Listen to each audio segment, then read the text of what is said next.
alors tudd nga léegi combat certes sa bos combat de principe la mais gis nañu ñeneen ñoo xamante ne combat bi ñuy woote mooy xale yi wàcc ci mbedd bi bu ko defee ñu résister face à ñoom peut-être li ñu jàppee ay dérives yu président Macky Sall ñu gis sortie boo xamante ne def nga ko ci di ñaawlu méthode boobu wala stratégie boobu nga xamante ne ñenn ñi am nañu ko ci alors tey am na ñu bari ñu la ci critiquer ñu jàpp ni que posture boo amoon en 2011 dafa ute ak bi nga am en 2023 dañu mal interpréter say kàddu wala lan la. non ñoo ko tey. nous sommes en politique aussi xam nga dafa sama benn xarit bu ma envoyé message bu pour la première fois 20 ans de politique ñu vaar la ba ne ko non kenn vaaruma parce que vaar ma du yomb man je suis sur les principes man su may nelaw ba xaaji guddi soo ma yee di ma wax dara. décision su ma ko waree jël li may njëkk a xool mooy c'est quoi le principe. Je parle pas de combat de principe. Je parle pas de combat démocratique soo gisee ci vidéo à la fin dama ne luy mel ni nag combat démocratique ñu ñoo war a jóg je l'ai dit. Quand ce que je disais avant c'est des combats de personnes. Des combats crypto-personnels. Parce que yow tey soo nee Fatou mii dafa am loo ko amal Fatou ne la. comme amal nga ma dara nañ dem tribunal mais yow ak Fatou yéen a ko seq. yéen ñaar yéen a ko seq. man xaw ma sax même su dee far naa ak yow xaw ma sax ndax am nga ko wala amoo ko ba nga koy wax tàggoo ma. dangaa toog jël ko exposé ko tàggoo ma man tamit ma respecté ko. mais donc mënoo jékki-jékki nañ léegi nañ ñëpp jóg ndax loolu. loolu mooy différence bi je parle combat de personne par exemple tey man su ma amoon yow ak problème tribunal. su dee damaa jàpp ne dama war a mbooloo damay jël sama famille ma ànd ak ñoom parce que c'est personnel. Je prends ma famille. mais man jàpp naa combat de principe sax waroo yóbbu sa famille parce que man sama doom bëgg naa mu su ko neexee mu fan waa Benno wala mu fan keneen man je suis démocrate. su ma sañoon voilà man du ma endoctriner samay doom. mais je veux dire su dee loo xam ne affaire famille la yow la concerné yow ak nit su la neexee nga ànd ak su dee da nga jàpp ne mbir ma dafa laaj nu taal léegi génnal sa famille nga taal foofu. mais bul si boole ñoo xamante ne bokkuñu si. loolu laa wax mais ça c'est différent des combats de principe. bu fekkee ça c'est autre chose. parce que ma daaneel foofu rek parce que combat de principe yi jaruñu jëli loin naan ba mu nekkee 2011 déedéet yàggul. jour bu ñu waxee dañuy jël ci Ousmane Sonko këram kam moo fa jiitu dama ñëwoon pour xeex wala ñëwoon pour xeex. lacrymogène yooyu kan la dal. mais voilà donc ñun combat de principe dama ne dañ koy xeex mais suñ koy xeex dañuy jiitu. combat yi ñu mës a def dañuy jiitu joxe l'exemple ñëpp topp ci. te su boobaa mun nga woo ñëpp ñëw parce que su boobaa ku ne ku ñëw am nga ci droit parce que c'est des combats de personne ñëpp ko bokk. mais su dee combat de personne la mën nañ ko gérer man mën naa am problème ak kenn ñu dem tribunal mais y a pas de souci. mais bu dee combat de personne comme dans ce cas-ci boo xamante ni ki ñu tuumaal ki ñu yóbbu ci yoon moom jàpp na ni que politique daf ci rax bu baax a baax tax mu njott ni xëy na su woowul militant mi ci ñu wàcc ci mbedd bi dinañ ko faagaagal. ba xëy na 2024 élection yi du ci bokk. non xam nga man ba ma commencé ci vidéo bi dama ne man du ma interpréter du ma commenter stratégie jàmbur. je l'ai dit moo tax si sa méthode sax ñu may wax kii parce que man tudduma kenn. dama ne man du ma commenter méthode du Gambie nit am na droit. et quand les gens me disent non yaa ngi doon woote résistance et tout ça mais sama vidéo bu mujj bi rek wax naa résistance ne man j'ai toujours résisté. résistance ñëpp ci am droit. et je l'ai fait récemment. donc chaque fois je le fais à chaque fois que l'occasion se présente je dis les combats sporadiques là yuy ñëw tey mu ñëw suba mu kii ak combat yi nga xamante ne des combats de principe mënoo yëkkati Sénégal combat de principe boo xam ne bokkuñu ci parce que mënuñu sax toog suñu kër. donc tàmm nañ di woote pour nit ñi ñu ñëw ñu xeex parce que combat de principe la. su boobaa it du ñu jiital kenn dañuy ñëw taxaw. ba ñu waxee assemblée nationale dañu war a voter parrainage 10 heures nañ daje foofu dox dem assemblée nationale dama ñëw 10 heures gisuma kenn ma génn dox assemblée nationale. bañ ne électricité bi dañ koy yokk ñu ne kenn du fi manifester électricité dañ koy yokk te sénégalais yi sonn dama ñëw fu ñu waree manifester ma manifester ñu jàpp ma. donc loolu on l'a toujours fait parce que loolu la ñu gëm.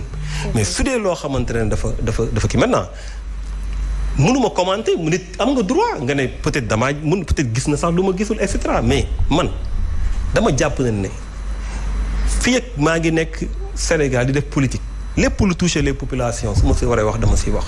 te lii mu ngi toucher population yi kan moo leen waxal. mais ana ñu ñuy yàq seen boutique lan lañ def. ñu ñuy taal seen i fu ñuy liggéey lan lañ def. lan lañ def xale yu ndaw yu ñuy rey lan mooy seen yoon. lan mooy seen yoon bien que sur ça et ça je l'ai loolu laa njëkk a commencé sama vidéo bi j'ai dit boobu ba léegi kenn deful enquête si loolu. 14 mois mars ñu ñëwaat encore ay dee di am na ñuy tirer si ñoom. c'est vrai 2 ans. mais mu ñu ne woy police bi la wala gendarmerie déedéet da ngay xool kan la ñu def enquête xam kan la. parce que tim ay manifestants ñu yor ay xeer nga jël balle réelle mun nga jël leneen ak leneen ay lacrymogène mu ngi fii leen fii ku ñu fi doon lacrymogène doo taxaw ñun ñam nañ lacrymogène ba sëqat bay bëgg a dee. donc mën nañu xool nu ñu defaatee maintien de l'ordre et ça c'est de la responsabilité de l'État. mais suñuy woote tamit nañu xam si lan la ñu war a woote. sànq tout à l'heure yaa ngi wax ne bi ngay dem ci kër Ousmane Sonko parce que boobu da nga ko doon défendre par principe. lan moo différencier dem boobu puisque bu fekkee ne entre personnes la c'était entre lui et Adji Sarr. bu fekkee boobu ngay wax. bii c'est entre lui et Mame Mbaye Niang. ban différence la am ba nga jàpp ne bee c'est un combat de principe. bii nga jàpp ne c'est purement privé. la différence mooy da ngaa globaliser. là j'enlève un aspect du combat mooy il est député procureur ne dañ ko dem jëli. d'accord ba xam ne dafa am immunité parlementaire dañu war a lever immunité parlementaire am soog ko mën a yóbbu. d'ailleurs noonu lañ mujjee j'ai dit non kenn du ko yóbbu je suis parti je suis resté te je sais que ba ma fay jógee ba may jógee sama kër j'ai dit à mon épouse que maa ngi dem mais xaw ma kañ laay ñëw elle a compris parce que tàmm na ko parce que man bokkuma si ñuy daw donc je suis parti donc ça c'est le principe mais tu m'as jamais entendu parler de ce dossier est-ce que mos nga ma dégg ma wax si mosuma si wax. mosuma si wax donte j'ai toujours dit aux gars nañu vigilant parce que président Macky Sall nu mu doxalee ak Khalifa Sall doxalee ko ak ñeneen ak ñeneen mais mun na ko doxalee ak Ousmane Sonko mun na ko doxalee donc loolu on n'est pas fou xam nañ ko moo tax ma ne il faut être vigilant moo tax à chaque fois ñu gis loo xamante ne méngoowul ak lu muy def dañuy taxaw parfois fu ñuy taxaw sax ñu la gën a bëri wax duñu fa taxaw waaw mais nag su dee dañuy distinguer su dee loo xamante ne réglé woon nañ ko assemblée nationale accusé nañ ministre ba tontu na assemblée yow nga ñëw toog ne yor nga mbir yi waaw mais loolu yow yaa jël décision wax loolu kooku ne la nañ dem yoon mais lan moo si sénégalais yi la est-ce que nit war na si mën a sëqat mais su doon dégâts yi je suis d'accord nag su dee da nga ne non samay militant ñëw leen ñu dem et cetera yooyu yëpp nee naa yooyu du ma ko analyser du ma ko commenter mais dama ne inconvénient yu mu am ci population yi ñuy jël alalu nit ñi di dajji magasin yi di barrer l'économie de ce pays. Est-ce que loolu jar na ko. Est-ce que loolu c'est normal? Alors, c'est ça que je dénonce. Ay nit décider surtout et ça me chagrine beaucoup. Parce qu'il y a beaucoup trop de morts. Ça chagrine tout le monde. Mais non, ci loolu benn interview ou VAR peut-être boo xam ne mi ngi circulé depuis tout à l'heure mënuñu lire lépp mais bu ñu ci jëlee paragraphe bu ndaw. boo jàpp ne waruñu toog ci derrière les claviers. dañu war a résister et rester debout. nga teg ci ne dëkk boo xam ne nit ñi amuñu confiance ci justice. parce que dafa nekk ci hors du régime ou quelqu'un c'est qu'il y a problème. Est-ce que du gis-gis boobu nga amoon. gis-gis boobu la am tey. non d'abord ba jàpp ne il faut que nit ñi taxaw. non d'abord pour wax loolu. d'abord si ban dossier la. d'abord si ban dossier la soo ma mënul wax dossier mën naa parce que nee naa la man du ma mën a réer si politique parce que je suis sur les principes. nañu taxaw loolu yàgg naa ko wax nee naa la ba ma koy waxee yàggul. Ici vous avez parlé de la justice. Non, justice ak yëpp si am mais Khalifa Sall des fois dama leen laaj je me suis battu pour que ñu bàyyi ko ak keneen Karim Wade ñeneen même Omar Sarr bañ ko jàppee Abdoulaye Baldé man taxaw naa buntu CREI ñu jël lacrymogène dugal ko sama suufu yére mu lakk buntu CREI mais fii lu ne def nañ ko jàppale nañ fi ku ne. donc woote ni ñii dañu war a défendre maa fay jiitu nag dañu war a taxaw défendre la justice wax nañ ko démb wax nañ ko récemment dinañ ko wax suba dañu war a défendre nit ñi mais maintenant s'il y a un procès est-ce que j'ai dit une fois bu kenn dem justice mos nga ko dégg dañ ma vaar si loolu est-ce que j'ai dit une fois nañu magistrat yi kenn warul juger kenn non justice mel na nu mel mais justice moo fi am. kenn jugé sa bopp si kër. nangul nañ la quand même combat yu bari yoo xamante ne vous avez été. ak constance loolu kenn mënu ko dindi. mais li ma bëgg a xam mooy est-ce que aujourd'hui amu leen wala yow boog amuloo peut-être benn mere wala benn ñagas ci sa diggante ak Ousmane Sonko depuis bi mu yëkkatee kaddu ci élection législative yi jàpp ne à part Yewwi Askan Wi yeneen ak wàllu yeneen candidats yëpp dañu nekk ci solde bu président de la République. non loolu c'est dépassé c'est derrière nous. waaw mais xam nga c'est derrière nous. bañ tojee vitre oto fekk ñiy wax si man ils me suivent pas parce que lu leen di arranger rek wala dañuy topp buzz bi ba ñu tojee vitre oto je l'ai dénoncé bañ ko récemment démb xaw ma keroog bañ ko kiyee masawu naa ko mais politique la ñu nekk politique soo attaque riposte la soo attaqué nit ki da lay tontu parce que moom moo ko mais après jeex na. lay dencal nit ki pourquoi. alors Thierno est-ce que benn pàcc ci opposition bi amuñu problème sur la façon de faire de la politique du leader Ousmane Sonko dont vous ndax amoo leen jafe-jafe ci la façon de faire de la politique Ousmane Sonko. non commenté wuñu sa façon bu muy defee. déggoo mën na la. laaj la rek laaj rek non xaaral ma ñëw dama lay tontu. dama la bëgg wax ne la ji nga politique soo koy def nekkal sur les principes transcende les personnes. parce que man mën naa fi jóge tey.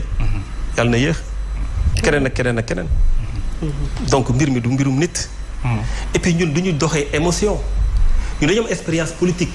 waxuma kenn amul expérience parce que gars yi da ngay wax ñu foog ne da ngay wax ak kenn léegi moom il faut ngay préciser. ñun dañu am expérience politique maanaam ñun dañu mën ay combat xam nañ lii lu muy jar am na erreur yoo xam ne dañu ko defaat. am na peut-être combat yoo xamante ni duñu si doon dugg. et cetera parce que lan ban njëriñ lay amal askan bi fan la ñuy yóbbu.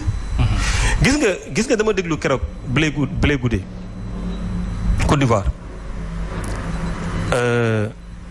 muy wax ci affaire événement yu amoon en Côte d'Ivoire est-ce que xam nga ne Côte d'Ivoire 10 ans de conflit 3000 morts. mais nan la mujjee ñaar ñu gën a nekk les principaux concernés. Laurent Gbagbo Alassane Ouattara. Alassane Ouattara il est président ba léegi il s'est offert le luxe d'avoir un 3e mandat. gars yi dañu naan non dafa jàll ma ne leen non ces pays là les peuples sont traumatisés. parce que dañoo ñam guerre dañoo ñam conflit. duñ mës a dellu ci conflit. mën nga def 5e mandat jàmm moo leen di gënal lu ne. parfois dafa am nit ñi fu ñuy jaar. 3000 morts moom il se paye le luxe de violer la constitution nekk kii defaraat constitution comme lu Macky def rek. pour 3e mandat. voilà pour 3e mandat. Laurent Gbagbo ñu bàyyi ko mu ñëw ñu jël 2 milliards dugal ci compte am ñoom ñaar ñu gisee di reetaan di kottante. ñu dee ñëpp ci mbir mi anañu. quand même. famille yooyu yëpp anañu. mais c'est comme ça la politique parce que politique du tôt ou tard les gens se retrouvent. très bien parce que contexte la. mais nañu def luy avancer réew ñi nga fii ñu toll nii. je l'ai dit et je le répète avant sama vidéo bi am na beneen vidéo ku dem sama page bu nekk ci suuf. je l'ai dit les combats démocratiques on doit les mener. oui su jaree xeex da ngay dem xeex. mais dafa am lu ñuy xeexee. très bien sensation bi. ma daanee foofu rek les combats démocratiques. sont des combats d'opinion. maanaam yéen tere ngeen ma toog fii ma ñëw toog ngeen xëcc ma kër. c'est comme Guy Marius lu mu def assemblée ñu bëri ñu ngi ko mais c'est ça c'est l'opinion parce que tere nañ ko droit am mu taxaw ne non lii et cetera c'est pour l'opinion. mais su policiers yi ñëwee da ngay taxaw. les combats démocratiques c'est pas des combats armés c'est pas pour dem rey ay policiers waxuma dañuy bëgg a rey policiers rek mais dama ne c'est pas pour dem attaquer boo demoo pour gagner. da nga dem pour fësal ne ñu ngi lay xañ sa droit. c'est ça le combat démocratique. d'accord alors c'est pas pour dem tey suñu comme lu ñuy wax ñii suñu ñëwoon jug kon policiers yëpp mais su policiers yëpp nërmeeloo nga foog na ne ka moo koy bénéficier wu.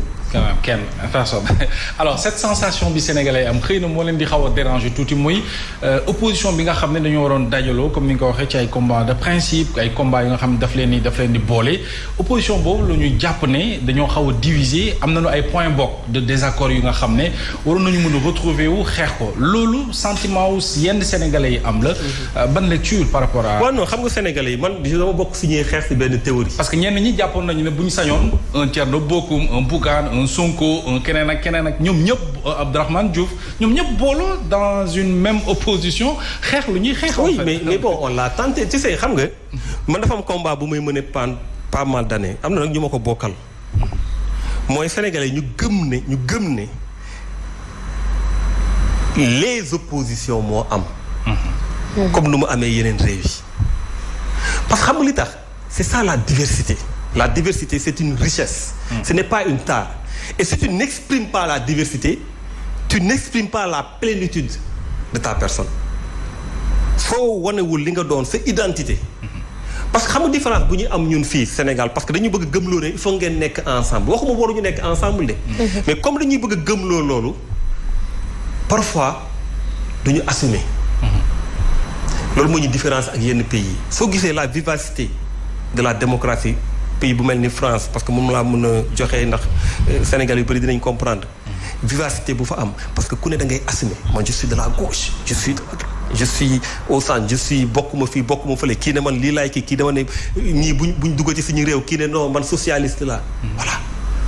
d'accord te da ngay dem élection yoo xamante ne comme élection yii passé gis ngeen Mélenchon ak Marine Le Pen. Mélenchon ne votera jamais pour Marine Le Pen parce que du question daf ko bañu ko du question de bañal politique warul am bañal. d'accord bañal amul sens mais c'est parce que lu muy défendre moom dafa wuute dafa contraire ak kee lu muy défendre mu assumer ko. donc fii il faut que ñuy assumer ne man nii laay gisee. nga nangul keneen ki mu gisee neneen. c'est très important. c'est clair c'est ça la démocratie. alors sur l'histoire des